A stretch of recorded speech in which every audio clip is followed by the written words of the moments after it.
ஒரே ஒரு 5 லிட்டர் இதய மந்த்ரா கடல் எண்ணெய் பேக் ஒரு மாசம் முழுசுக்கும் அத்தனை சமையல முடிச்சு விடலாம். இதய மந்த்ரா.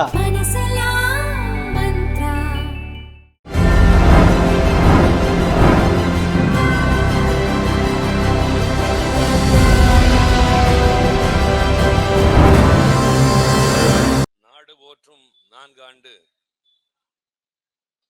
தொடரட்டும் பல்லாண்டு என்று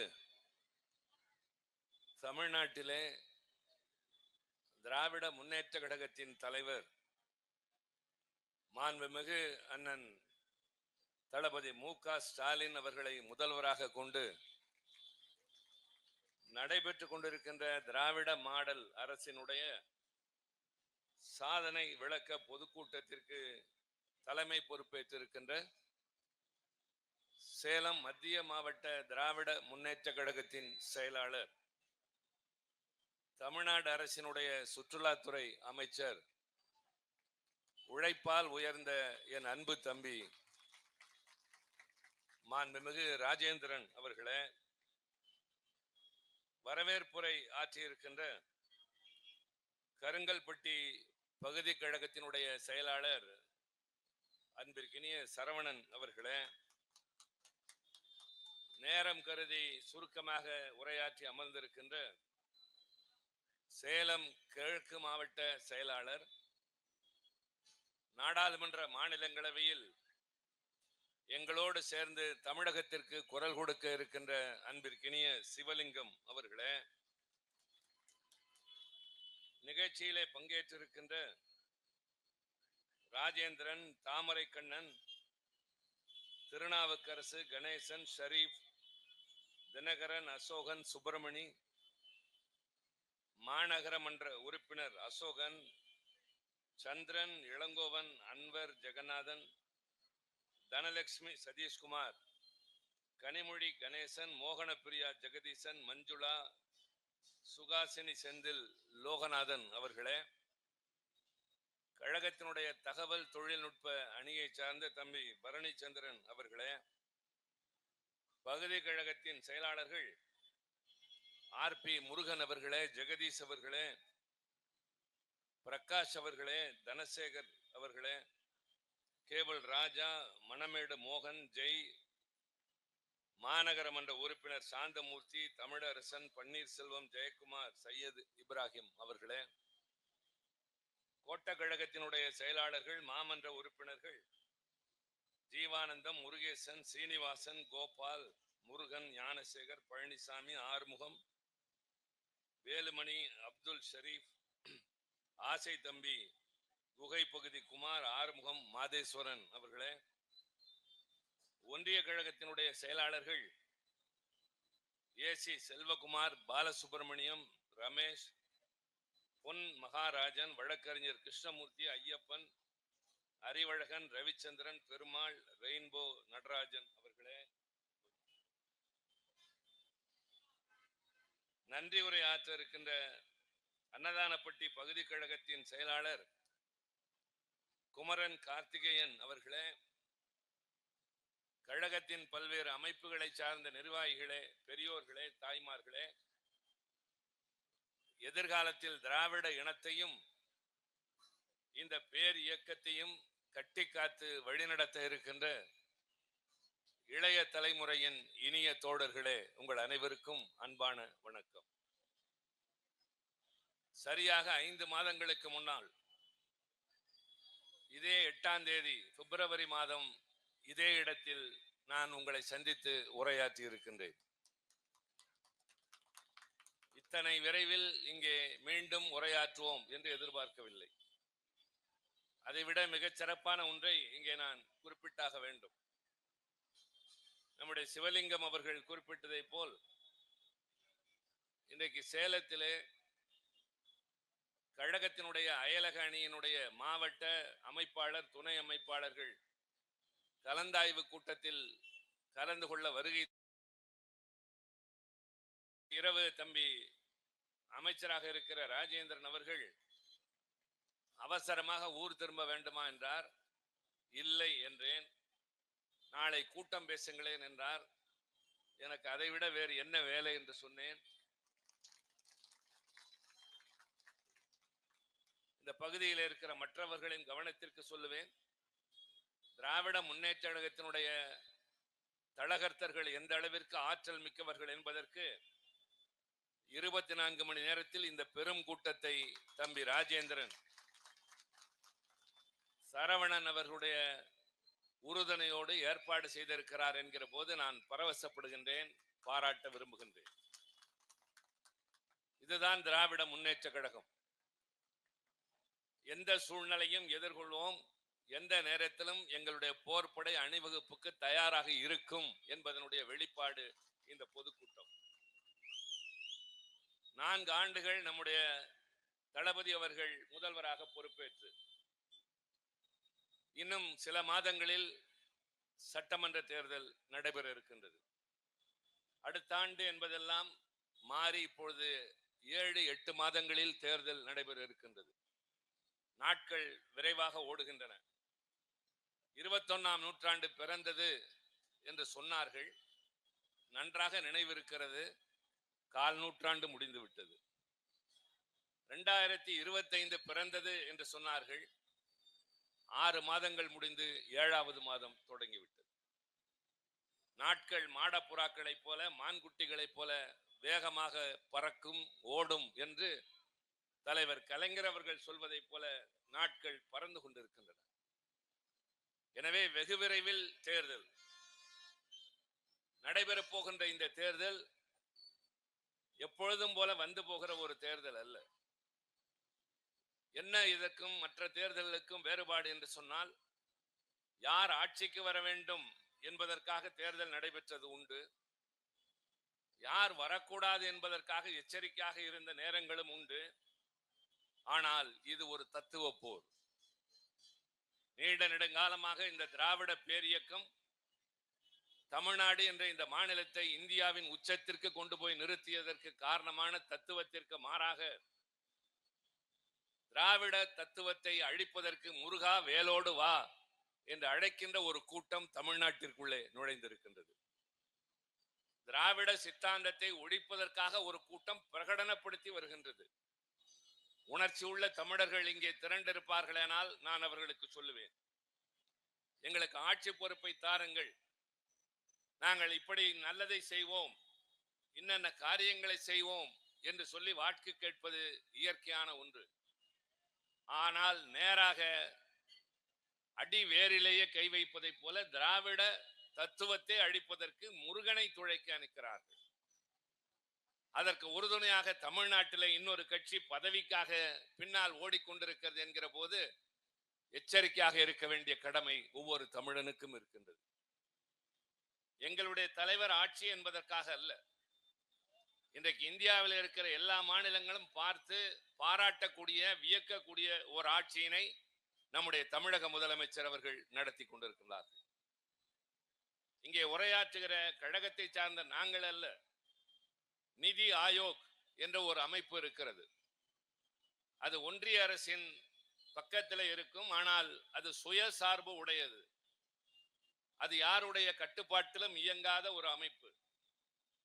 அது ஆண்டு முழுவதும் இந்த நாட்டில் இருக்கிற பல்வேறு மாநிலங்களில் நடைபெறுகிற ஆட்சிகள், அந்த ஆட்சிகளின் கீழே நடைபெறுகிற திட்டங்கள், தொழில் வளர்ச்சி, கல்வி வளர்ச்சி, சமூக நல திட்டங்கள், இவற்றையெல்லாம் ஆராய்ந்து பார்த்து எந்தெந்த துறைக்கு எவ்வளவு நிதி ஒதுக்கீடு செய்ய வேண்டும் என்று ஆய்வுகளை நடத்தி ஆலோசனை சொல்லக்கூடிய ஒரு அமைப்பு. அண்மையிலே நம்முடைய தமிழக முதலமைச்சர் அந்த கூட்டத்திற்காகத்தான் டெல்லி வந்திருந்தார்கள். அதை கூட சில பேர் இப்போது எதற்காக போகிறீர்கள் என்றால், ஒரு முதலமைச்சர் எதற்கு போக வேண்டுமோ அதற்குத்தான் போவார், வேறு எந்த காரணத்திற்காகவும் இல்லை என்ற அடிப்படையில் அதில் கலந்து கொண்டு தமிழ்நாட்டிற்கு தேவையான நிதி எந்தெந்த வகையிலெல்லாம் நமக்கு நிலுவையில் இருக்கிறது, இன்னும் அதிக தேவைகள் என்னென்ன இருக்கிறது என்ற திட்டங்கள் எல்லாம் விவரித்து விட்டு வந்தார்கள். அந்த நிதி ஆயோக் என்கிற அமைப்பு எல்லா மாநிலங்களையும் ஆய்வு செய்து அண்மையிலே மதிப்பெண்கள் பட்டியல் வெளியிட்டு இருக்கிறது. அந்த மதிப்பெண்கள் பட்டியல் வரிசையிலே தொழில்துறை, கல்வித்துறை, சமூக நல திட்டங்களை நடைமுறைப்படுத்துகின்ற அந்த வகையில் பெண்களுக்கான திட்டங்களை செயல்படுத்துவது, குழந்தைகள் இவற்றுக்கெல்லாம் மதிப்பெண்கள் தருகிற போது 85.1 பெற்று முதலிடத்தில் தமிழ்நாடு இருக்கிறது, மறந்து விடாதீர்கள். நமக்கு ஈடாக வரக்கூடிய அடுத்த மாநிலம் பக்கத்தில் இருக்கிற கேரளா. இந்த இரண்டும் ஒன்றியத்தை ஆளுகின்ற பாரதிய ஜனதாவுக்கு எதிர்க்கட்சிகள். அதைவிட மிக குறிப்பாக ஒன்றை எல்லோருடைய கவனத்திற்கும் சொல்லுகிறேன். பாரதிய ஜனதாவோ அதிமுகவோ தமிழ்நாட்டின் மீது வைக்கின்ற குற்றச்சாட்டுகளில் சில பெண்களுக்கு இங்கே பாதுகாப்பு இல்லை. இதை நான் சொல்லவில்லை. இதே நிதி ஆயோக் அமைப்பு ஆய்வுக்கு பின்னால் சொல்லி இருக்கிறது. இந்தியாவிலேயே பெண்கள் பாதுகாப்பாக வாழக்கூடிய ஒரே மாநிலம் தமிழ்நாடு என்று நிதி ஆயோக் சொல்லி இருக்கிறது. யாராவது சந்தேகம் வந்தால் தயவு செய்து நீங்கள் கூகுளிலே போய் வெப்சைட்டிலே பார்த்தால் அது இருக்கும். நாங்கள் மேம்போக்காக பேசுகிறவர்கள் அல்ல. அவர்கள் ஆய்வின் அடிப்படையில் நடந்தது என்று சொல்லக்கூடிய ஒரு நிலைமை இந்த நிலைமை. நம்முடைய நெஞ்சமெல்லாம் நிறைந்திருக்கின்ற முத்தமிழறிஞர் கலைஞர் 5 முறை முதலமைச்சராக இருந்தவர்.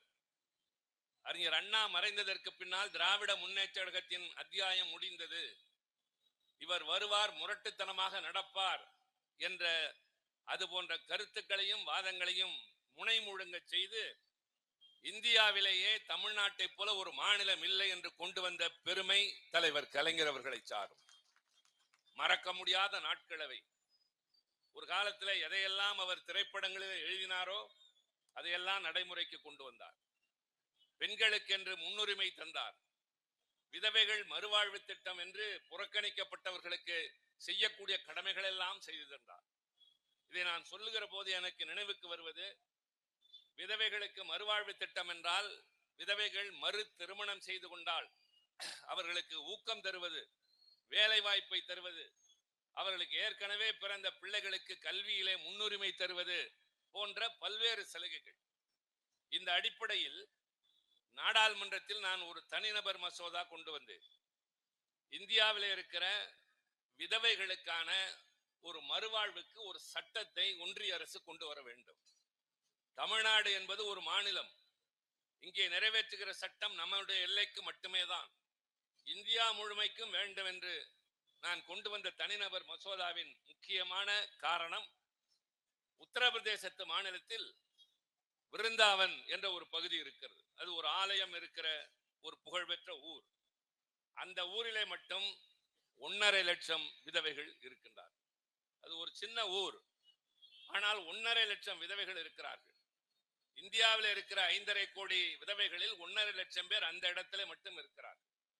என்ன காரணம் என்றால், உத்தரப்பிரதேசத்திலோ மேற்கு வங்காளத்திலோ யாராவது ஒரு பெண் கணவனை இழந்தால், அது 20ஆக இருந்தாலும் 60ஆக இருந்தாலும், வீட்டில் இருந்தால் அமங்கலம் என்ற அவர்களுடைய இயல்பின் காரணமாக அவர்களை கொண்டு வந்து அங்கே விட்டு விட்டு போய்விடுவார்கள்.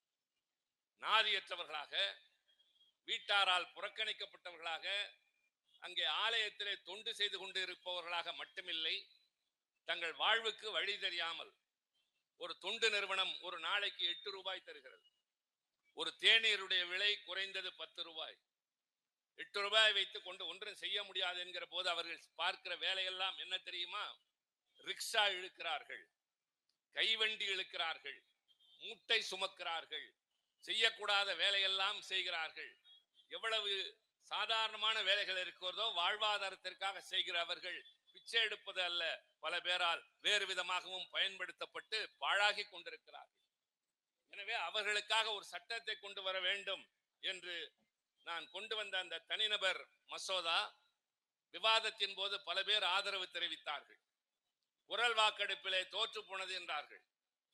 எனக்கு சந்தேகம். காரணம், நிறைய பேர் ஆதரித்திருக்கிறார்கள் என்றால் யார் எதிர்த்தது தெரிய வேண்டும் என்று வாக்கெடுப்பு கேட்ட பொழுது புரிந்தது.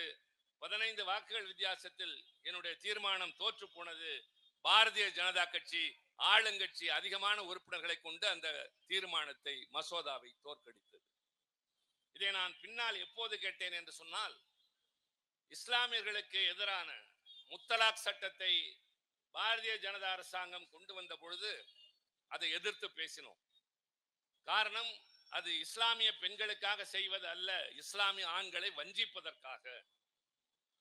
இங்க இருக்கிற நம்முடைய தோழர்களுக்கு தெரியும், இஸ்லாமிய தோழர்களுக்கும் தெரியும், விவாகரத்து என்பது இஸ்லாமிய சமுதாயத்தில் தலாக் என்ற சொல்லின் மூலம் நடக்கும்.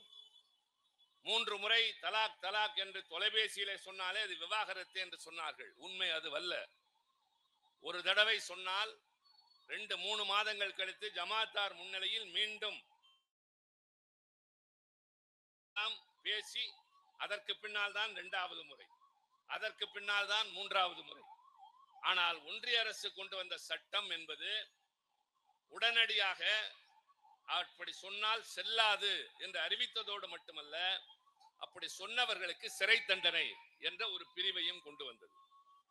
ஒன்று செல்லாது என்று ஆனதற்கு பின்னால் எதற்காக தண்டனை என்று கேட்டபோதுதான் சொன்னார்கள், நாங்கள் இஸ்லாமியர்களை பெண்களுக்காக இந்த சட்டத்தை கொண்டு வருகிறோம் என்று சொன்னார்கள். நான் அப்போதுதான் கேட்டேன், இந்தியாவில் இருக்கிற விதவைகளுக்கு நான் கொண்டு வந்த அந்த மசோதாவை தோற்கடித்த நீங்கள் இப்போது இஸ்லாமிய பெண்களுக்கு என்று சொல்வது இரட்டை வேடம், தயவு செய்து நீங்கள் உணர்ந்து கொள்ள வேண்டும் என்று சொல்லி டெல்லி முழுவதும் அதை பாராட்டியது. ஏன் இதை குறிப்பிடுகிறேன் என்று சொன்னால், யார் யாரெல்லாம் புறக்கணிக்கப்பட்டவர்களோ, சமுதாயத்தால் ஒதுக்கப்பட்டவர்களோ, அவர்களுக்காக ஆட்சி நடத்துவதுதான் திராவிட முன்னேற்ற கழகத்தின் அடிப்படை இலக்கணம், பண்பு. நான் இன்று காலையிலே கூட குறிப்பிட்டேன், என்னுடைய பெயருக்கு பின்னால் MP என்று இருக்கிறது. அதுவல்ல என் அடையாளம், அதுவல்ல எனக்கு இருக்கிற சிறப்பு. நான் கழகத்தின் துணை பொதுச் செயலாளர் என்பதும் கழகத்தின் சொற்பொழிவாளர் என்பதும் எனக்கு நிகரற்ற பெருமை. அதையும் தாண்டி என் பெயருக்கு பின்னால் தம்பி சரவணன் தெளிவாகவே செய்திருக்கிறார். Trichy Siva MA-BL, Rajendran BA-BL. ஆக ஏன் இதை நான் பெருமையாக சொல்கிறேன் என்றால், ஒருவேளை இந்த திராவிட இயக்கம் பெரியார் தலைமையில் அண்ணா உருவாக்கிய கழகம் கலைஞரால் காப்பாற்றப்பட்டது, இன்றைக்கு தளபதியால் வழிநடத்தப்படுகிற இந்த இயக்கம் இல்லாமல் போயிருக்குமேனால் திருச்சி சிவா பெயருக்கு பின்னால் ஜாதி பெயர் தான் இருந்திருக்குமே தவிர MA-BL என்ற பட்டம் இருந்திருக்கார். என் முன்னோர்கள் வயல்காட்டில் வேலை பார்த்து கொண்டிருந்தார்கள். நம்முடைய மூதாதையர்கள் ஆடு மாடு மேய்த்து கொண்டிருந்தார்கள். பெரும் நிலச்சுவாதாரிடம் பண்ணை வேலை பார்த்து கொண்டிருந்தார்கள். இன்னும் சிலர் குலத்தின் காரணமாக இடி தொழில் என்று கருதப்பட்டதை செய்து கொண்டிருந்த நிலை மாறி நம்முடைய வீட்டில் இருக்கிறவரெல்லாம் பட்டதாரிகளாக மாறி இருக்கிறோம், பெரிய வேலைக்கு போகிறோம், சமுதாயத்தில் உயர்ந்திருக்கிறோம் என்றால் அதற்கு காரணம் திராவிட முன்னேற்ற கழகம் என்ற இந்த இயக்கம். இது மட்டும் இல்லாமல் போயிருந்தால் நான் நாடாளுமன்ற கட்டடத்தை வெறும் படத்தில் தான் பார்த்திருக்க முடியும்.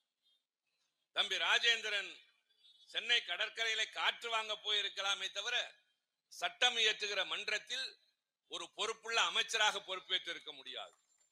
சிவலிங்கம் சட்டமன்ற உறுப்பினராக இருந்தார், இப்போது நாடாளுமன்றத்திற்கு உறுப்பினராக வந்திருக்கிறார். இங்கே பல பேர் மாநகராட்சி மன்ற உறுப்பினர்கள். ஏன் இதையெல்லாம் சொல்கிறேன் என்றால், சாதாரணமானவனும் சட்டம் இயற்றுகிற மன்றத்திற்கு போகலாம், உயர்ந்த இடத்திற்கு வரலாம், கல்வி பெறலாம் என்று சாதித்து காட்டிய இயக்கத்தின் தொடர்ச்சி தான் இன்றைக்கு திராவிட மாடல் அரசு.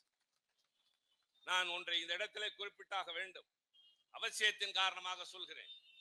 நம்முடைய முதலமைச்சர் எவ்வளவு பொறுப்புள்ளவர், எவ்வளவு நிதானமானவர் என்பதற்கு பல சான்றுகளை பார்க்கிறோம். கலைஞர் அவர்கள் முதல்வராக இருந்த போது இந்தியாவிற்கு முன்னோடியாக பலவற்றை நடத்தி காட்டினார். உதாரணத்திற்கு, அதுநாள் வரை அவர் முதலமைச்சராகிற வரை இந்தியா முழுவதும் இருந்த ஒரு நடைமுறை என்பது நமக்கெல்லாம் தெரியும். அரசு விடுமுறை தினங்கள் என்பதில் ரொம்ப முக்கியமான நாட்கள் 2. ஒன்று சுதந்திர தினம், இன்னொன்று குடியரசு தினம். சுதந்திர தினம் என்பது வெள்ளையனின் ஆதிக்கத்திலிருந்து நாம் விடுதலை பெற்ற நாள். குடியரசு தினம் என்பது நம்மை நாமே ஆள்வது என்று முடிவெடுத்து அரசியல் சட்டத்தை இயற்றி ஏற்றுக்கொண்ட நாள். இந்த 2 நாட்களும் சிறப்புடையவை. அரசு விடுமுறை என்றால் தனியார் அரசு அலுவலகங்கள் எல்லாவற்றிற்கும் விடுமுறை, பள்ளிகளுக்கும் கல்லூரிகளுக்கும் விடுமுறை. அது கொண்டாடப்பட வேண்டிய ஒன்று. ஆனால் இப்போதெல்லாம் விடுதலை தினம் என்பது விடுமுறை தினமாக மாறிவிட்டது. அதனுடைய அருமையை உணராதவர்கள் பல பேர் வாழ்ந்து கொண்டிருக்கிறார்கள். அது ஒரு பக்கம். ஆனால் நடைமுறையில் இந்த குடியரசு தினத்தின் போது குடியரசுத் தலைவர் மாளிகையில் குடியரசுத் தலைவர் தேசிய கொடியேற்றுவார். அவரே போல மாநிலங்களில் அவருடைய பிரதிநிதிகளாகிய ஆளுநர்கள் ஆங்காங்கே தேசிய கொடியை ஏற்றுவார்கள். ஆனால் சுதந்திர தினம் என்று சொல்லப்படுகிற விடுதலை நாளின் போது சென்ட் ஜார்ஜ் கோட்டையிலே மக்களால் தேர்ந்தெடுக்கப்பட்ட பிரதமர் கொடியேற்றுவார். மாநிலங்களிலே ஆளுநர் தான் ஏற்றிக் கொண்டிருந்தார். அதுவரை யாருக்குமே தோன்றாத ஒரு சிந்தனை கலைஞருக்கு தோன்றியது. அது அவருக்குத்தான் தோன்றும்.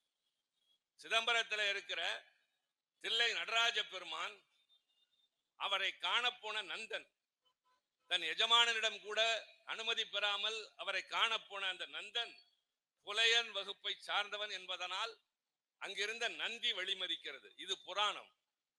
நீ சின்ன ஜாதி, உள்ளே வரக்கூடாது என்று நந்தி வழிமறித்ததாக புராணம்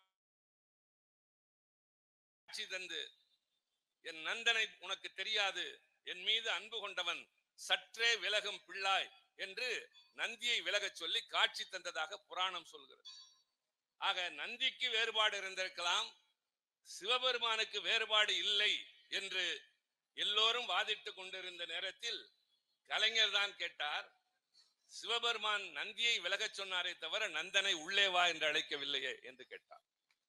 இது ஒரு மாறுபட்ட பார்வை. அதுபோல இவர் அன்றைக்கு பிரதமராக இருந்த இந்திரா காந்தி அம்மையாரிடம் போய் சொன்னார், குடியரசுத் தலைவர் கொடியேற்றுகிற போது இங்கே ஆளுநர்கள் கொடியேற்றுவது சரி, ஆனால் மக்களால் தேர்ந்தெடுக்கப்பட்ட பிரதமர் கொடியேற்றுகிற போது மாநிலங்களிலே மக்களால் தேர்ந்தெடுக்கப்பட்ட முதலமைச்சர் தானே கொடியேற்ற வேண்டும், ஏன் ஆளுநர் ஏற்றுகிறார் என்று கேட்டவுடன் அதில் இருக்கிற நியாயமான வாதத்தை உணர்ந்த அம்மையார் அறிவித்தார், இனிமேல் மாநிலங்களில் சுதந்திர தினத்தின் போது முதலமைச்சர்கள் கொடியேற்றுவார்கள். முதலாக கலைஞர் காலத்தில் தான் சென்னை சென்ட் ஜார்ஜ் கோட்டையில் முதலமைச்சராக அவர் கொடியேற்றிய அதே நேரத்தில் இந்தியாவின் எல்லா மாநிலங்களிலும் எல்லா முதலமைச்சர்களும் தேசிய கொடியை ஏற்றினார்கள் என்றால் அந்த உரிமையை பெற்று தந்தது ஒரு மாநில கட்சியின் தலைவரான தலைவர் கலைஞர். அதே போலத்தான் இன்றைய முதலமைச்சர், ஒரு சட்டப்பேரவை இருக்கிறது. சட்டப்பேரவை என்பது ஒரு மாநிலத்திற்காக உருவான ஒன்று. நான் விரிவாக அதை பேசுவதற்கான இடம் இதுவல்ல, நேரமும் இதுவல்ல. இந்தியா என்ற இந்த பரந்த துணை கண்டம் 140 கோடி மக்களை இன்றைக்கு கொண்டது. ஆனால் ஒரு காலத்திலே 100 கோடிக்கும் குறைவாக இருந்தது உண்டு. இவ்வளவு பரந்த நாட்டை எப்படி ஆள்வது? வெள்ளையர்கள் ஆண்ட காலத்தில் விடுதலை பெறுகிற போது நம்முடைய நாட்டில் இன்றைய இந்தியா கிடையாது. 356 சமஸ்தானங்கள் இருந்தன. அதை மகாராஜாக்கள், சிற்றரசர்கள், நவாப்கள் இவர்களெல்லாம் ஆட்சி செய்து கொண்டிருந்தார்கள். அவர்களுக்கு அது வசதியாக இருந்தது. ஆனால் விடுதலை பெற்றவுடன் அந்த மகாராஜாக்களை, திவான்களை, நவாப்களை, நிசாம்களை எல்லாம் அழைத்து, நீங்கள் பெயருக்கு இருங்கள், ஆனால் உங்களுடைய மக்கள் எங்கள் கட்டுப்பாட்டுக்கு வருவார்கள் என்று சர்தார் பட்டேல் அவர்கள் எல்லோரையும் ஒழுங்கடை கீழ் கொண்டு வந்தார். இவ்வளவு பெரிய நாட்டை ஒரே ஆட்சியின் கீழ் முடியாது என்கிற போது மாநிலங்களை பிரித்தார்கள். மாநிலங்களை எப்படி பிரித்தார்கள் என்றால், எந்தெந்த பகுதியிலே எந்த மொழி பேசுகிறவர்கள் அதிகம் இருக்கிறார்களோ அதை ஒரு மாநிலமாக அறிவித்து, அப்படி உருவானதுதான் இன்றைக்கு இருக்கிற தமிழ்நாடு, கேரளா, நம்முடைய மராட்டிய மாநிலம், ஆந்திர பிரதேசம், கர்நாடகம் போன்றவை எல்லாம். அந்தந்த மாநிலத்திற்கென்று ஒரு அரசாங்கம் உண்டு. அரசியல் சட்டத்தில் முக்கியமான ஒன்று, திமுக கூட்டம் என்பது வெறும் வாய்க்கு வந்ததை பேசுகிற, எதையாவது எடுத்தேன் கவிழ்த்தேன் என்று பேசுகிற, அடுத்தவர்களை இழித்தும் படித்தும் பேசுவதற்காக நடக்கிற கூட்டங்கள் இல்லை. இது மாலை நேரத்து பல்கலைக்கழகம் என்று சொல்லியிருக்கிறார். இன்றைக்கு நான் பேச வந்திருக்கிற இந்த நேரம் தேர்தல் நெருங்கிக் கொண்டிருக்கிறதே தவிர நான் வாக்கு சேகரிக்க வரவில்லை. இந்த கூட்டம் முடிந்ததற்கு பின்னால் புதிதாக 10 இளைஞர்கள் எங்கள் படைவரிசையிலே இணைத்துக் கொள்வார்கள் எனால் அதுதான் கூட்டம் நடந்ததன் வெற்றியாக நான் கருதுகிறேன்.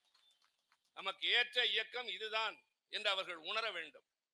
நாட்டுக்காக பாடுபடக்கூடிய ஒரு கட்சி இதுதான் என்று அவர்கள் தெரிந்து கொள்ள வேண்டும்.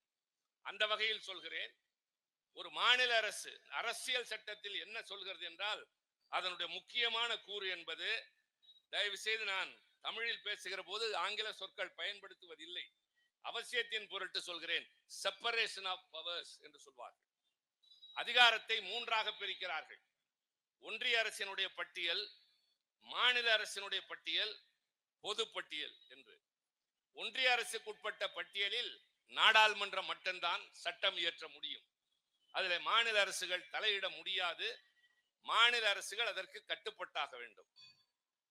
மாநிலங்களுடைய பட்டியலில் இருப்பதில் மாநிலங்களுக்கு அதிகாரங்கள் உண்டு. எங்களுக்கு தேவையானதை ஒரு மசோதாவாக கொண்டு வந்து சட்டப்பேரவை நிறைவேற்றி ஆளுநர் கையெழுத்திட்டால் அது சட்டமாக மாறும். அரசியல் சட்டத்தில் உரிமை இருக்கிறது. பொதுப்பட்டியல் என்பது இருவருக்கும் பொதுவான ஒன்று. மாநிலங்கள் ஒன்று சொல்லும், ஒன்றிய அரசு ஒன்று சொல்லும் என்றால் ஒன்றிய அரசு சொன்னதான் உயர்ந்து நிற்கும். இப்போது நீட் தேர்வை பற்றி தம்பி ராஜேந்திரன் சொன்னார். நீட் தேர்வு என்பது கல்வியின் கீழ் வருவது. கல்வி என்பது இப்போது பொதுப்பட்டியலில் இருக்கிறது. எனவேதான் தமிழ்நாடு நீட் தேர்வு வேண்டாம் என்று சொன்ன போதும் ஒன்றிய அரசு அதை திணிக்க முயல்கிற போது எங்களாலே மறுக்க முடியவில்லை. நான் இதை சுருக்கமாக பின்னூட்டமாக சொன்னேன். ஒன்றிய அரசின் பட்டியல், மாநில அரசின் பட்டியல், பொதுப்பட்டியல். இப்போது மாநில அரசு பட்டியல் கீழ் வருகின்ற ஒரு அதிகாரத்தின் கீழ் உங்களுக்கு என்ன தேவை என்பது குறித்து சட்டப்பேரவை ஒரு மசோதாவை நிறைவேற்றுகிறது. மசோதா என்றால் என்ன? ஒரு சட்ட என்று சொல்வார்கள். இதுதான் சட்டமாக போகிறது என்று ஒரு பிரதியினை, அதை கொண்டு வந்த அந்த நகலினை சட்டமன்ற உறுப்பினர்களுக்கு முன்னால் வைப்பார்கள். விவாதம் நடக்கும். எதிர்த்தும் ஆதரித்தும் பேசியதற்கு பின்னால் திருத்தங்களுடனோ அப்படியோ அது நிறைவேறினால் அதுதான் சட்டம் என்று பெயர். நாடாளுமன்றத்திலே நாங்கள் நிறைவேற்றுகிற மசோதாவிற்கு குடியரசுத் தலைவர் கையெழுத்திட்டால் அது சட்டம். மாநில சட்டசபையிலே நாங்கள் நிறைவேற்றுகிற மசோதாவுக்கு ஆளுநர் கையெழுத்திட்டால் அது சட்டம். இந்த மாநிலத்திற்கு என்ன தேவை என்பது அந்த மாநிலத்தில் மக்களால் தேர்ந்தெடுக்கப்பட்ட முதலமைச்சருக்கு தான் தெரியும். இங்கே தாதகாப்பட்டியில் நான் அடிக்கடி வந்து போகிறவன். இப்போதான் 5 மாதத்திற்கு முன்னால் வந்தேன், 1 வருடத்திற்கு முன்னால் வந்தேன் என்றால் எனக்கு தாதகாப்பட்டியை எல்லாம் தெரியும் என்று நான் சொல்லவே முடியாது. நான் வந்து போகிறவன். ஓரளவிற்கு உங்களை பற்றி தெரியும். ஒட்டுமொத்த தமிழ்நாட்டின் ஒரு பிரிவினர் இங்கே வாழ்கிறவருடைய வாழ்வாதாரம் பற்றி தெரியும். ஆனால் உங்களை பற்றி முழுமையாக யாருக்கு தெரியும் என்றால் ராஜேந்திரனுக்கு தான் தெரியும், சரவணனுக்கு தான் தெரியும். இந்த பகுதியில் இருக்கிறவர்களுக்கு மட்டும்தான் தெரியும். ஆக அதை போல தமிழ்நாட்டு மக்களுக்கு என்ன தேவை என்பது தமிழ்நாட்டில் இருக்கிற முதலமைச்சருக்கு தான் தெரியுமே தவிர டெல்லியில் இருப்பவருக்கும் தெரியாது, டெல்லியின் ஏஜென்டான ஆளுநருக்கும் தெரியாது. நாம் சட்டங்களை இயற்றுவதற்காக மசோதாக்களை நிறைவேற்றுகிறோம். ஆனால் ஆளுநர் என்பவர் காழ்ப்புணர்ச்சியோடு தனக்கு சம்பந்தமில்லாத வரையறை மீறி பேசக்கூடிய ஒருவர், 5 ஆண்டு காலம் மட்டுமே பதவி வகிக்கக்கூடிய ஒரு நிலையில இங்கு வந்து சேர்கிறவர், நம்மை பற்றி எதுவும் தெரியாதவர் தமிழ்நாடு சட்டப்பேரவை எழுதிய நிறைவேற்றிய மசோதாக்களை எல்லாம் கிடப்பிலை போட்டு விட்டார். கையெழுத்தை இடவில்லை. நேரடியாக சென்று முதலமைச்சர் முறையிட்டார். நாங்கள் ஆர்ப்பாட்டம் நடத்தினோம். டெல்லியிலே குடியரசுத் தலைவரை சந்தித்து உங்கள் பிரதிநிதி இப்படி நடந்து கொள்கிறார் என்று சொன்னோம். பலன் இல்லை. கடைசியாக நம்முடைய தளபதி அவர்கள் உச்ச நீதிமன்றத்தை நாடினார். உச்ச நீதிமன்றம் 2 நீதிபதிகளை கொண்ட அந்த நீதிபதி அமர்வு இந்த வழக்கை விசாரித்து விட்டு சொன்னது, அரசியல் சட்டம் உச்ச நீதிமன்றத்திற்கு ஒரு உரிமையை தருகிறது. ஒரு மாநில அரசு நிறைவேற்றிய மசோதாவை குறிப்பிட்ட காலத்திற்குள் ஆளுநர் கையெழுத்திடாவிட்டால் அந்த மசோதாவை சட்டம் என்று அறிவிக்கிற உரிமை உச்ச நீதிமன்றத்திற்கு உண்டு. தமிழ்நாடு சட்டப்பேரவை நிறைவேற்றிய எல்லா மசோதாக்களும் சட்டமாக மாறும் என்ற சரித்திர பிரசித்தி மிக்க ஒரு அறிவிப்பை வெளியிட்டது. இந்த தீர்ப்பு நண்பர்களே, நான் குறிப்பிடுவதற்கு காரணம், எப்படி கலைஞர் என்ற ஒற்றை தலைவனால் இந்தியா முழுவதும் கொடியேற்றுகிற உரிமை கிடைத்ததோ, அதை போல நம்முடைய தளபதி அண்ணன் ஸ்டாலின் அவர்களுடைய முயற்சியினால் இந்தியாவில் இருக்கிற எல்லா மாநிலத்தின் சட்டப்பேரவைகளும் நிறைவேற்றியவை உடனே சட்டமாகியது. எத்தனை பெரிய சீர்திருத்தம்! பெயருக்குத்தான் நாங்கள் மாநில கட்சி, ஆனால் நாங்கள் செய்கின்ற காரியங்கள் எல்லாம் இந்தியாவிற்கு வழிகாட்டி. நன்றாக நினைவிலை வைத்துக் கொள்ளும். நான் இன்றைக்கு காலை பத்திரிகைகளை பார்த்து கொண்டிருந்தேன். நேற்றைக்கு எனக்கு தொலைக்காட்சியை பார்க்கிற நேரம் கிடைக்கவில்லை. காலை பத்திரிகைகளை பார்த்த போது ஒரு செய்தி என்னை கருத்தை கவர்ந்தது. என்ன? எதிர்கட்சி தலைவராக இருக்கிற, இடைக்காலத்தில் கொஞ்சம் முதலமைச்சராக இருக்கிற வாய்ப்பு பெற்ற, அதிமுகவின் பொதுச் செயலாளராக அறிவித்துக் கொண்டிருக்கிற எடப்பாடி பழனிசாமி அவர்கள் நேற்று தன்னுடைய பிரச்சார பயணத்தை தொடங்கி இருக்கிறார். அது பற்றி எங்களுக்கு ஆட்சேபனை இல்லை. ஆனால் அப்படி போகிற போது அவர் ஒரு கருத்தை சொல்லி இருக்கிறார். அதிமுக பாரதிய ஜனதாவோடு கூட்டு சேர்ந்திருக்கிறது. எங்களை விமர்சிக்கிறீர்களே, 1998 நீங்கள் பாரதிய ஜனதாவோடு கூட்டு சேர்ந்தீர்களே, இனிப்பாக இருந்ததா என்று கேட்டிருக்கிறார். எனக்கு அதிர்ச்சி என்ன தெரியுமா? 1998 சேலத்திலே நாடாளுமன்ற உறுப்பினராக இருந்தவர் இதே அறிவாளிதான். அப்போது அன்றைய கூட்டணி என்பது அதிமுக பாரதிய ஜனதாவின் கூட்டணி. நான் எடுத்தேன் கவிழ்த்தேன், மீண்டும் மேலோட்டமாக பேசவில்லை. 1996 ஆண்டு முதலாக நான் புதுக்கோட்டை சட்டமன்ற மக்களவை தொகுதியிலே போட்டியிட்டு வெற்றி பெறுகிறேன். அந்த தேர்தல் முடிவுக்கு பின்னால் முதலாக பிரதமராக பொறுப்பேற்றவர் வாஜ்பாய். எத்தனை நாட்கள் தெரியுமா? 13 நாட்கள். 13 நாட்கள் கழித்து அவர் மீது கொண்டு வந்த நம்பிக்கையில்லா தீர்மானத்தின் மீது அண்ணன் முரசொலி மாறன் பேசுகிற போது சொன்னார், நீங்கள் ஆட்சி நடத்துவதற்கான பெரும்பான்மை இல்லாதவராக இருக்கிறீர்கள். உங்கள் மீது மரியாதையின் காரணமாக சொல்கிறேன், தயவு செய்து ராஜினாமா செய்யுங்கள், தோற்று போய் விட்டாதீர்கள் என்று ஒரு சொன்னார் கருத்து. 13 நாட்களில் அவர் ராஜினாமா செய்து விட்டார். அதற்கு பின்னால் தேவகவுடா பிரதமரானார். அவருடைய ஆட்சியின் மீது ஒரு குறை காங்கிரஸ் கண்டவுடன் குஜராத் பிரதமர், அதுவும் முடிந்து மக்களவை கலைந்தது. 18 மாதங்கள் நடந்த அந்த 11வது மக்களவையில் 3 பிரதமர்கள் மாறினார். அடுத்து 98 நடைபெற்ற தேர்தலில் அதிமுகவும் பாரதிய ஜனதாவும் கூட்டு சேர்ந்தது. வாஜ்பாய் பிரதமரானார்.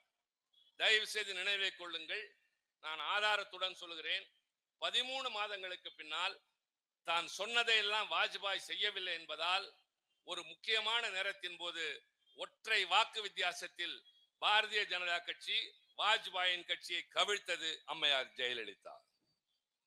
98 அப்போது நாடாளுமன்றத்தில் இருந்த அவர், நாங்கள் ஏதோ பாரதிய ஜனதாவோடு கூட்டு சேர்ந்தோம் என்கிறார். அப்படி என்றால் நீங்கள் சேரவே இல்லையா கேட்பீர்கள். சேர்ந்தோம். எப்போது? 99. நான் எதையும் மறைக்க முடியாது, இதெல்லாம் வரலாற்று உண்மைகள். நாங்கள் காங்கிரஸோடும் கூட்டணி வைத்திருக்கிறோம், பாரதிய ஜனதாவோடும் கூட்டணி வைத்திருக்கிறோம். ஆனால் அப்போதெல்லாம் என்ன நடந்தது என்பதை தயவு செய்து தெரிந்து கொள்ளுங்கள். 1971 ஆண்டு முதலாக எதிரும் புதிருமாக இருந்த, எல்லா வகையிலும் இவர்கள் மட்டும்தான் அரசியல் நேர்முகம் என்று இருந்த, எதிர்முகம் என்று இருந்த காங்கிரசும் திமுகவும் கூட்டணி அமைக்கிறது.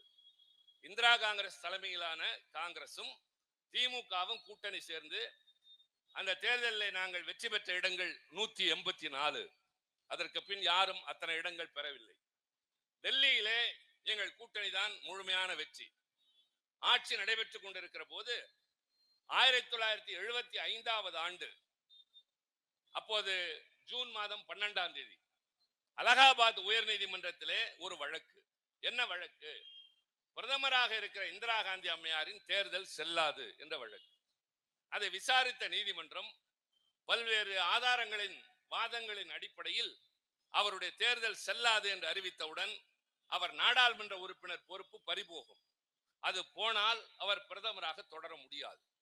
இந்த நிலையில் அந்த அம்மையார் உடனே அமைச்சரவையை கூட்டி அரசியல் சட்டத்தின் ஒரு பிரிவினை பயன்படுத்தி இதுவரை இந்திய வரலாறு காணாத அவசர நிலை என்பதை பிரகடனம் செய்கிறார்.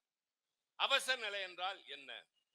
இது போல பொதுக்கூட்டங்கள் நடத்தி மக்களை சந்திக்க முடியாது, பத்திரிகைகளில் நீங்கள் நினைத்ததை எழுத முடியாது, ஒருவரை காணவில்லை என்று சொன்னால், இவரை போலீசார் பிடித்துக் கொண்டு போனார்கள், காணவில்லை, என் வீட்டை விட்டு வெளியே போனார், காணவில்லை என்றால் நீதிமன்றத்திலே போய் ஆட்கொணர்வு மனு என்று ஒன்றை கொண்டு வரலாம். ஹேபியஸ் கார்பஸ் என்று அதற்கு பெயர்.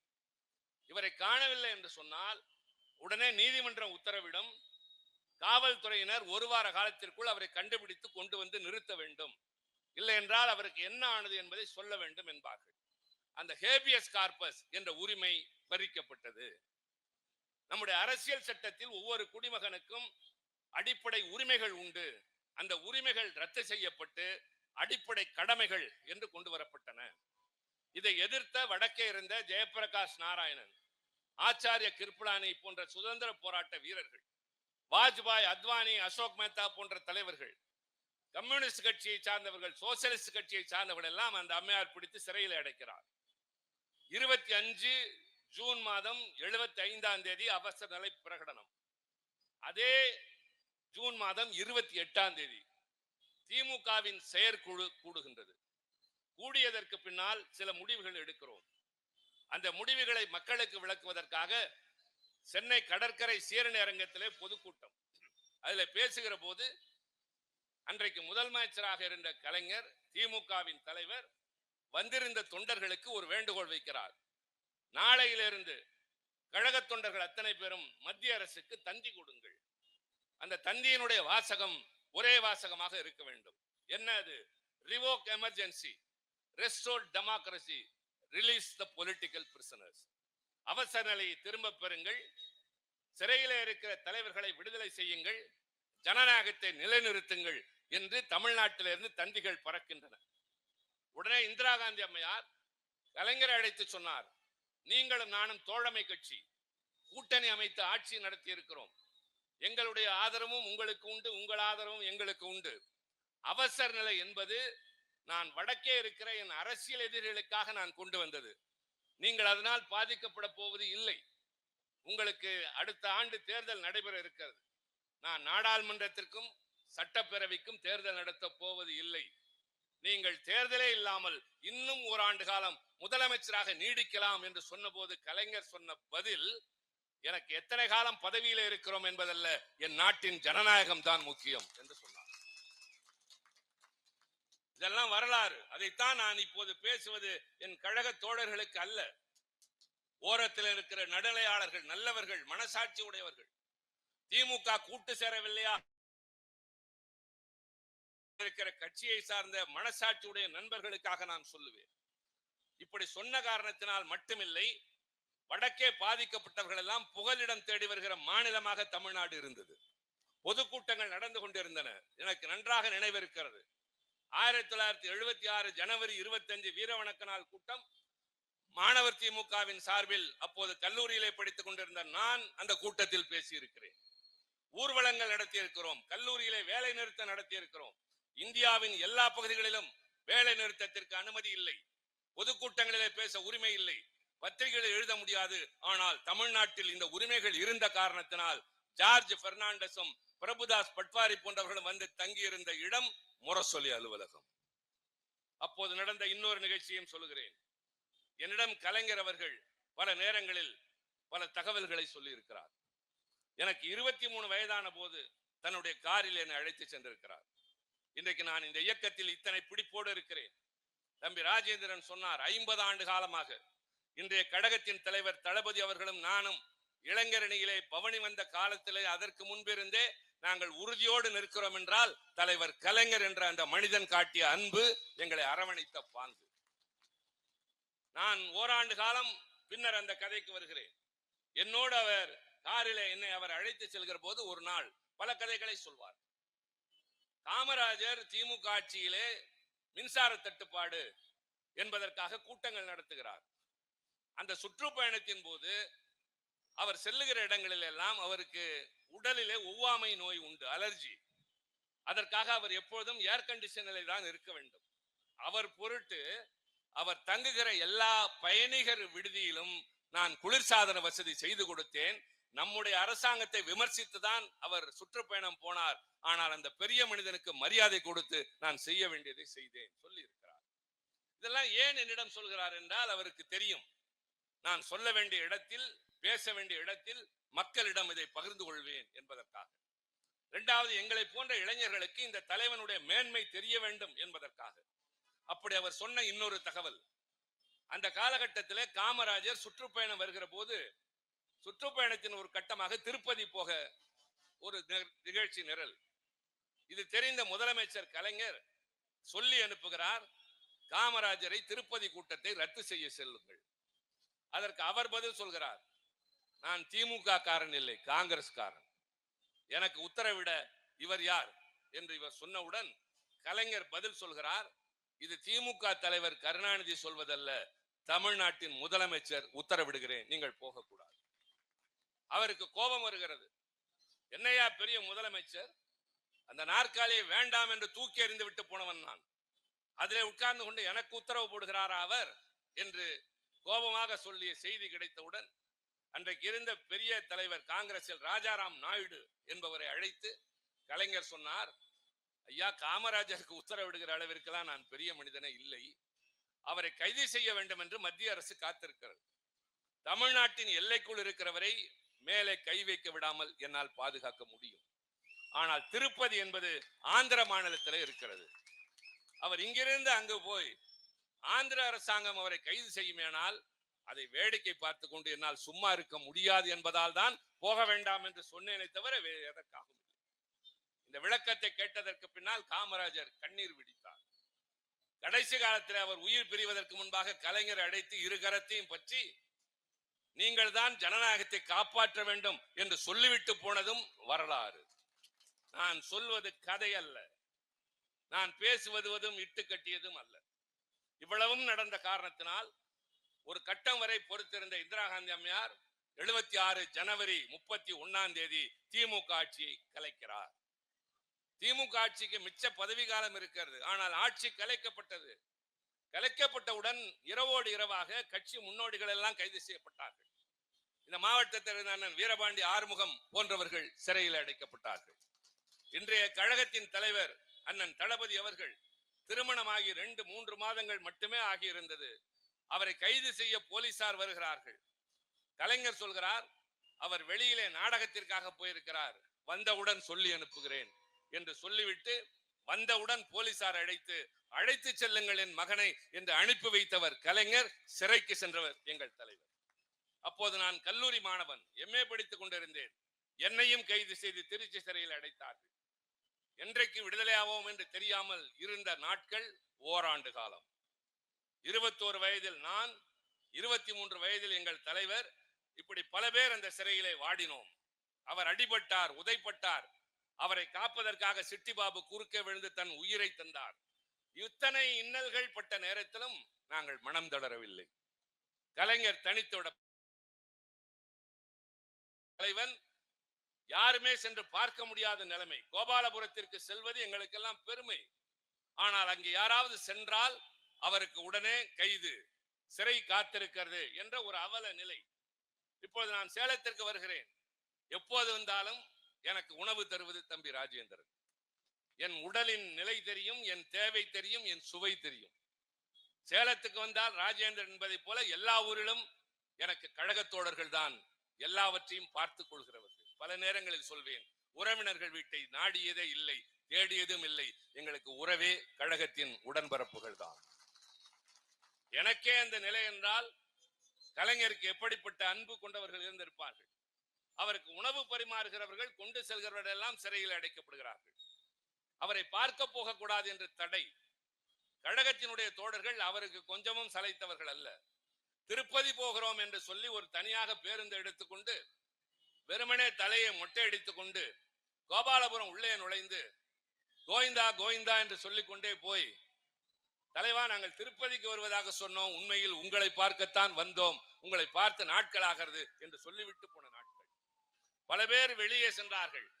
கலைஞர் எழுதினார், வீரர்கள் தொடரட்டும், கோழைகள் விலகட்டும் என்று.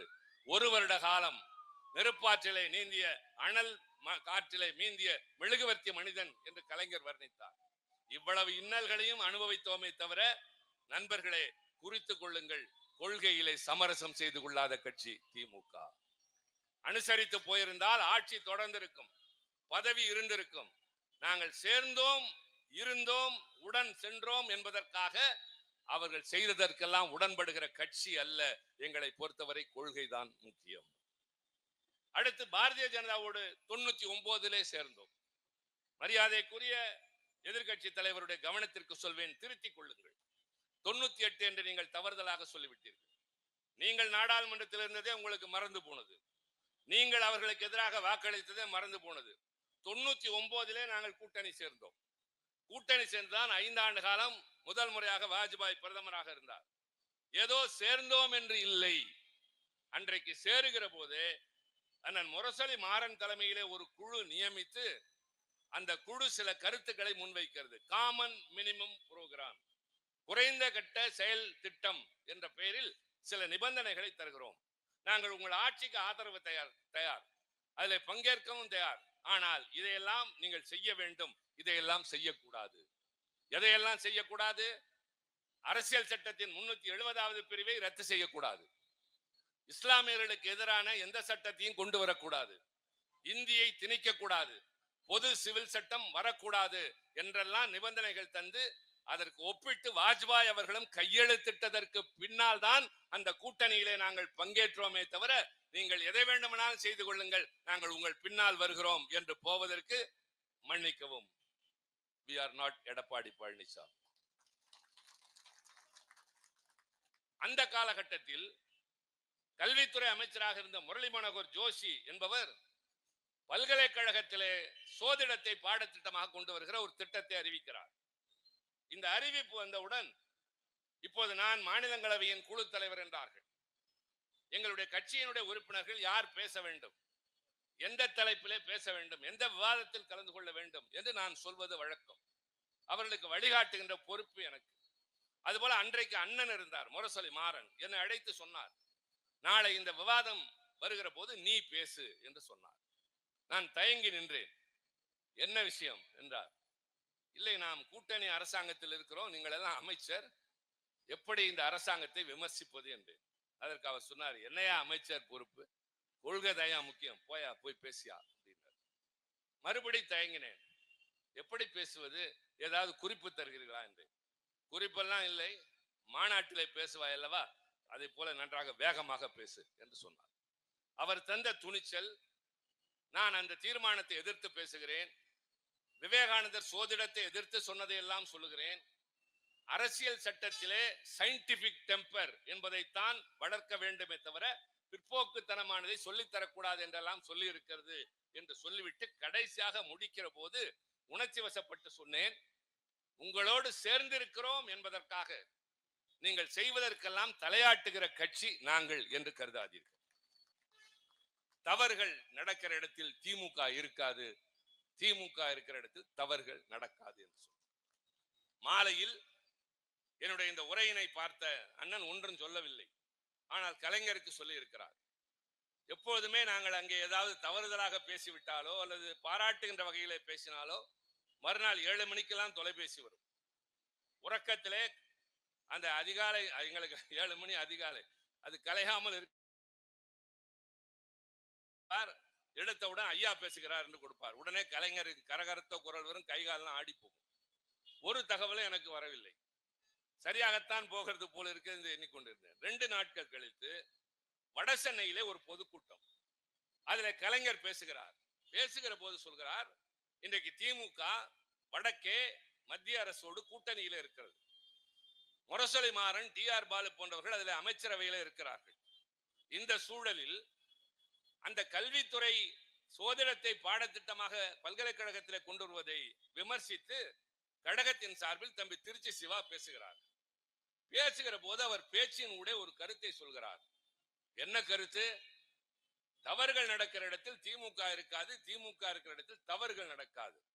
இது திருச்சி சிவாவின் சொந்த கருத்து என்று சொல்ல மாட்டேன், அது என்னுடைய கருத்து.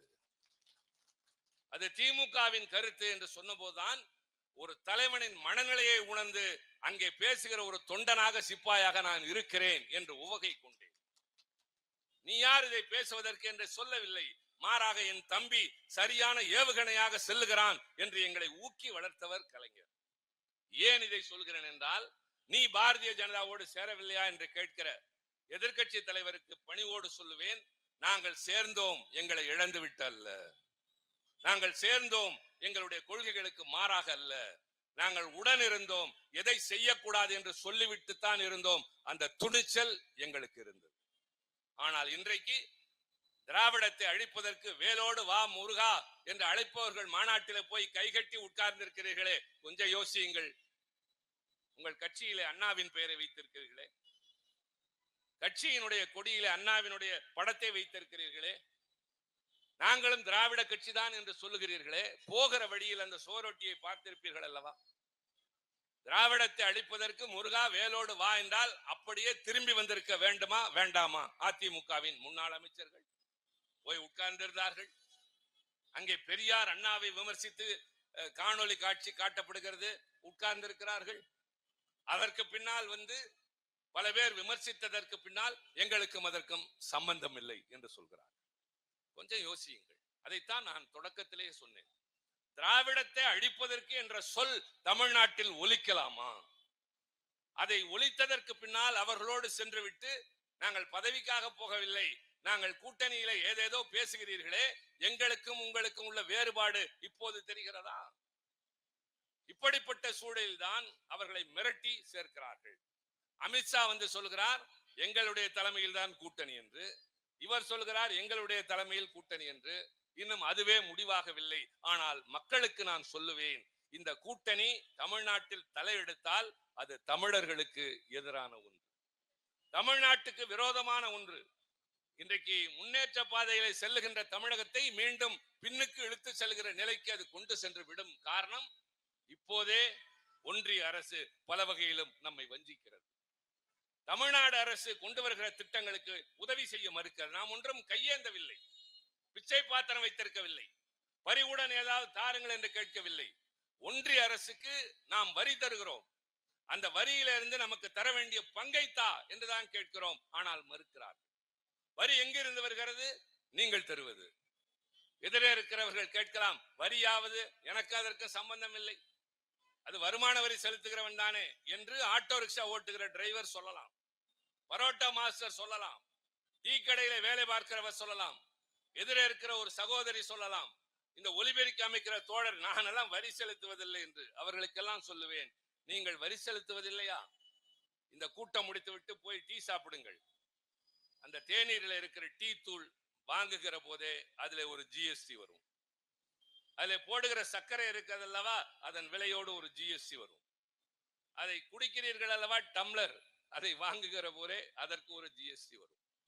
நீங்கள் அணிந்திருப்பது புடவையா வேட்டியா, பஞ்சாக இருக்கிற போது ஒரு வரி, நூலாக மாறுகிற போது ஒரு வரி, சாயம் போடுகிற போது ஒரு வரி, அது புடவையாக வேட்டியாக மாறிய பொழுது ஒரு வரி. இப்படி நாளுக்கு நாள் பொழுது விடிந்து பொழுது போகிற வரை நீங்கள் அள்ளி தருகிற காசை கொண்டுதான் ஒரு அரசாங்கம் நடக்கிறது. இந்த காசை நாங்கள் கொண்டு போய் கொடுத்து எனக்கு உரியதை தா என்றால் தரமாட்டேன் என்றால் நீ யார் முடியாது என்று சொல்வதற்கு? கல்விக்கு 2000 கோடி தரமாட்டேன், நீ இந்தி படித்தால் தான் என்று சொல்கிறார்கள். எங்கள் தலைவர் அச்சப்படவில்லை, பரவாயில்லை என்று சொல்லவில்லை. நீ 2000 தானே தரமாட்டாய், 10,000 கோடி தரவில்லை என்றாலும் என்னால் ஆட்சி நடத்த முடியும் என்று நடத்தி காட்டுகிறவர். இந்த ஆட்சி பொறுப்பேற்றதற்கு பின்னால் மக்களை துன்புறுத்தாமல், மக்களிடமிருந்து கடுமையாக வசூலிக்காமல், வரி இல்லாத வருமானம் என்பது 41 விழுக்காடு அதிகரித்திருப்பது நம்முடைய தளபதியின் ஆட்சி. ஆக இந்தி படி என்றால், இந்தி என்ற மொழி எங்களுக்கு எதிரி அல்ல, இந்தி பேசுகிறவன் எதிரி அல்ல. இன்றைக்கு வடபுலத்திலிருந்து லட்சக்கணக்கானவர்கள் தமிழ்நாட்டில் வேலை பார்க்கிறார்களே, எதிரியாக நினைத்திருந்தால் உள்ளே நுழைய விட்டிருப்போமா? சென்னையில இருக்கிற இந்தி பிரச்சார சபா, அந்த தெருவினுடைய பெயரை இந்தி பிரச்சார சபா தெரு. ஆண்டுதோறும் லட்சக்கணக்கிலே படித்து சான்றிதழ் பெற்றுக் கொண்டு போகிறார்களே, அது கூடாது என்றால் அது அங்கே இருக்குமா? எங்கள் நோக்கம் இந்தி இருக்கக்கூடாது என்பதல்ல, இந்தி எங்கள் மீது திணிக்கப்படுவதை நாங்கள் எதிர்க்கிறோம். அதைத்தான் ராஜேந்திரன் சொன்னார், உலகத்திலேயே மூத்த மொழிகளில் முதன்மையான மொழி என் தாய்மொழி தமிழ் மொழி. 5000 ஆண்டுகளுக்கு முன்னால் இந்த உலகத்திலேயே முதலாக இரும்பை பயன்படுத்தியவன் தமிழன் என்ற ஆய்வு கண்டுபிடித்திருக்கிறது கீழடி ஆய்வுகளில். அதை ஏற்க மறுக்கிறார்கள். ஆனால் நீ இதை படி என்கிறார்களே. நான் அதற்கு முன்னால் ஒன்றை சொல்கிறேன். ஒரு 3வது படிக்கிற குழந்தை, பீகாரில இருந்து வந்திருக்கிறவருடைய பிள்ளை, அவர் குடும்பத்தோடு வந்த காரணத்தினால் அந்த பிள்ளை பள்ளிக்கூடத்திலே சேர்ந்தது. அந்த குழந்தையை போய் பத்திரிகையாளர்கள் பார்க்கிறார்கள். அம்மா, இந்த ஊர் எப்படி இருக்கிறது? அது கொஞ்சம் திக்கி தமிழ் பேசுகிறது. என்னுடைய ஊரில் எங்க அம்மா அப்பா கூட செருப்பு போட்டதில்லை, ஆனால் இங்கே எனக்கு பள்ளிக்கூடத்தில் புத்தம்புது செருப்பு தருகிறார்கள். என் ஊரில் நான் கிழிந்த சட்டை பாவாடையோடு தான் பள்ளிக்கூடத்திற்கு போயிருக்கிறேன். எல்லோரும் என்னை கிண்டல் பேசுவார்கள். இங்கே எனக்கு புத்தம் புதிய சீருடை எல்லோரையும் போல தருகிறார்கள். புத்தகம் என்பதையே நான் பார்த்ததில்லை, இங்கே புத்தம் புது புத்தகங்கள் ஒரு அழகான பையிலே போட்டு தருகிறார்கள். பேருந்தில் ஏறுகிறேன், எனக்கு டிக்கெட் வாங்குவதில்லை. காலையில் சிற்றுண்டி தருகிறார்கள், மதியம் உணவு தருகிறார்கள். எனக்கு இந்த ஊர் ரொம்ப பிடிச்சிருக்கு. 6 வயது பிள்ளை சொல்லி தந்து பேசுகிற பிள்ளை அல்ல. உத்தரப்பிரதேசத்திலிருந்து ஒரு தோழர் சைக்கிளே வருகிறார். உத்தரப்பிரதேசம் டெல்லியிலிருந்து இன்னும் தள்ளி இருக்கிறது. என்னையா இவ்வளவு தூரம் சைக்கிளே வந்தா என்றால், ரயிலுக்கு தர காசு இல்லை. சரி, பரவாயில்லை. இவ்வளவு தூரம் ஏன் சைக்கிளே வந்தாய்? என்னிடம் இருப்பது இந்த ஒரு சொத்து தான், அதை விட்டு விட்டு வர மனதில்லை, வந்தேன். சரி, அங்கேயே எங்கேயாவது வேலை தர வேண்டியதானே, ஏன் இங்கே வந்தா என்றால், தமிழ்நாட்டில் தான் வந்தவுடன் வேலை தருகிறார்கள், வேலைக்கு தகுந்த சம்பளம் தருகிறார்கள். சம்பளம் தருகிற இடத்தில் 3 வேளை சோறு போடுகிறார்கள். சம்பளத்தை அப்படியே ஊருக்கு அனுப்புகிறேன், என் குடும்பம் மகிழ்ச்சியாக இருக்கிறது. அதை விட அவர் அடுத்து சொல்கிறார், நான் சாலையில் நடந்து போனேன், எதிரே ஒரு பெண், நான் வடக்கு நாட்டை சார்ந்தவர் என்று தெரியாதவர், என்னை பார்த்து, அண்ணா இந்த சாலை எங்கே போகிறது என்று கேட்டார். நான் பதில் சொல்லவில்லை. மொழி தெரியாத காரணத்தால் அல்ல, என்னை அண்ணன் என்று இதுவரை யாருமே அழைத்தது இல்லை. உணவு விடுதிக்கு போனேன், அந்த பரிமாறுகிறவர் வந்தார், சார் என்ன வேண்டும் என்றார். நான் அழுது விட்டு, என்ன ஊர்ல மனுஷனாவே மதிச்சல, இங்க சார்னு கூப்பிடுறாங்க, அண்ணன் கூப்பிடுறாங்க, சம்பளம் தராங்க, நான் வேற எங்க போவேன்னு கேட்கிறாரு. This is Tamil Nadu. இதான் கலைஞர் தலைவேளியில எங்கள் தளபதியினுடைய ஆட்சி. இப்ப ஏன் நீ ஹிந்தி படிக்கலன்னா, நான் ஹிந்தி படிக்காம என்ன மோசமா போயிட்டோம். இப்ப 25 வருஷம் ஆக போது நான் டெல்லிக்கு போய், கொஞ்சம் கொஞ்சம் தெரியும். ஆனால் நாங்க வேணும், எங்களால் முடியாமல்ல. நான் ஹிந்தி படிக்கணும்னு ஆரம்பிச்சேன்னா 6 மாசத்துல கவிதை எழுத முடியும் எங்களால். எங்களுடைய மொழிக்கு மாற்றாக இன்னொன்று, இதை படித்தால் தான் இந்த நாட்டில் இருக்க முடியும், உனக்கு வேலை கிடைக்கும் என்றால் முடியாது என்று சொல்லுகிற திராணி எங்களுக்கு இருக்கிறது. வயிற்றுக்காக எதையும் இழக்க தயாராக இருக்கிற மக்கள் நிறைந்த இந்த உலகத்தில் மொழிக்காக தன் உயிரையே நெருப்பு வைத்து உடலை கொளுத்தி கொண்டவன் தமிழன். அந்த உணர்வு இன்னும் மங்கி போகவில்லை. நான் இன்னொன்றையும் சொல்லுகிறேன் உச்சகட்டமாக. நாடாளுமன்றத்தில் சந்திராயன் 3 என்ற விண்கலத்தினுடைய வெற்றிக்காக ஒரு விவாதம் நடைபெறுகிறது, பாராட்டுக்காக. காரணம், உலகத்தின் மிகப்பெரிய சாதனை அது. நிலவின் தென்பகுதியிலே போய் சந்திராயன் 3 இறங்கியது, அது இந்தியாவினுடைய புகழுக்கு வெற்றி என்று கொண்டாடுகிறார்கள், எல்லோரும் பேசுகிறார்கள். கழகத்தின் சார்பில் நான் பேசினேன். பேசுகிற போது அங்கே பெரும் கூட்டம், முக்கியமான விவாதம் என்பதால் ஆளுங்கட்சியினர் எல்லோரும் இருக்கிறார்கள். உள்துறை அமைச்சர் அமித்ஷா இருக்கிறார், அமைச்சர்கள் இருக்கிறார்கள், எல்லா எதிர்கட்சிகளும் இருக்கிறார்கள். அப்போது நான் சொன்னேன், நான் சந்திராயன் 3 பற்றி மட்டும் பேசவில்லை, சிலவற்றை இங்கே சொல்லியாக வேண்டும். உலகத்திலேயே முதலாக நிலவிலே போய் இறங்கிய விண்கலத்தின் பெயர் அப்போலோ. அது 1969 ஆண்டு. ஆம்ஸ்ட்ராங் என்பவன் நிலவிலே கால் பதித்தான். அமெரிக்கா அனுப்பிய அந்த விண்கலத்திற்கு பின்னால் ரஷ்யா, ஜெர்மனி, சீனா, பிரான்ஸ் எல்லா நாடுகளும் விண்கலம் அனுப்பி இருக்கிறது. ஆனால் முதலாக நிலவிலே தண்ணீர் இருக்கிறது என்று கண்டுபிடித்து விட்டு வந்த விண்கலத்தின் பெயர் சந்திராயன் 1. அதன் இயக்குனர் பெயர் மயில்சாமி அண்ணாதுரை. சந்திராயன் 2 அது தோல்வி அடைந்தது. அது ஏன் தோல்வி அடைந்தது என்பதை ஆராய்வதற்கு ஒரு குழு, அந்த குழுவின் தலைவராக இருந்து அந்த சரியான காரணங்களை கண்டுபிடித்து கொடுத்த நாகர்கோவிலை சார்ந்த நாராயணன் தான் தலைவர். அடுத்து சந்திராயன் 3 அது தென்பகுதியிலே போய் இறங்கியதே என்ன புதுமை என்று கேட்பீர்கள். ஒன்றை மறந்து விடார்கள். இன்று காலை கூட நான் சிலரிடம் சொன்னேன், இன்றைக்கு உலகத்தில் இருக்கிற தண்ணீர் அளவில், மொத்த அளவில் பயன்படுத்தக்கூடிய அளவிற்கு யோகியதை உள்ள தண்ணீரின் அளவு 3 விழுக்காடு மட்டும்தான். 3 விழுக்காடு தண்ணீர் தான் நாம் பயன்படுத்தக்கூடிய அளவிற்கு இருக்கிறது. அதைத்தான் மாசுபடுத்துகிறோம், அதைத்தான் வீணாக்கி கொண்டிருக்கிறோம். எதிர்காலத்தில் இன்னும் சில பல ஆண்டுகள் கழித்து நம்முடைய வீட்டின் பிள்ளைகள் கல்வி கற்றிருப்பார்கள், சொத்து சேர்த்திருப்போம், வீடு வாசல் இருக்கும், குடிக்க தண்ணீர் இருக்குமா தெரியாது, சுவாசிக்க நல்ல காற்று இருக்குமா தெரியாது. நான் அச்சப்படுத்த வரவில்லை, அபாய அறிவிப்புக்காக சொல்ல வந்திருக்கிறேன். ஒவ்வொரு சொட்டு நீரையும் பாதுகாக்க வேண்டும் என்ற நிலையில் எதிர்காலத்தில் மனிதர்கள் வாழ இடமில்லை, தேவையானது இருக்காது என்ற நிலை. அப்போது வேறு கிரகத்திற்கு செல்லலாமா என்ற ஆய்வு நடக்கிறது. அப்படி செல்லுகிற போது செவ்வாய் கிரகத்திற்கு செல்வதற்கு வாய்ப்புகள் குறைவு, ஆனால் அதற்கு தேவையானது நிலவின் தென்பகுதியில் இருக்கிறது என்று ஆராய்ந்து முதலாக போய் தென்பகுதியில இறங்கிய விண்கலம் சந்திராயன் 3. அது இந்தியாவின் விண்கலம். அதுதான் வெற்றியை கொண்டாடுகிறோம்.